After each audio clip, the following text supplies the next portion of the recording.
ये देखें इस वक्त ये शिप है, मैं इस वक्त हूँ, ये है कुस्तदासी सिटी, अजमेर से कोई घंटा दूर। ये पानी का कलर है कितना ब्लू है, ये सारी सिटी है।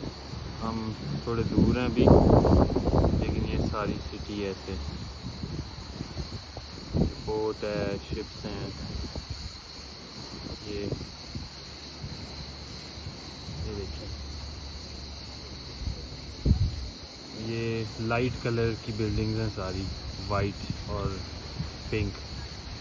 ये क्योंकि गर्म इलाके हैं इसलिए इस कलर की होती है, ताकि घर ठंडे रहें। और सारी ऐसी हैं।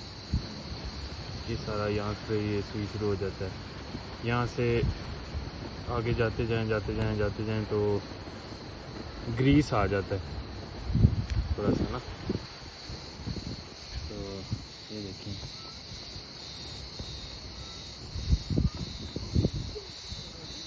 ये पीछे टर्की का झंडा, वो ज़ैनब है पीछे, वो अपनी वीडियो बना रही है। हम ये आए हुए हैं यहाँ पे, ये कैसल है पुराना देखने। तो अस्सलाम वालेकुम, बाय।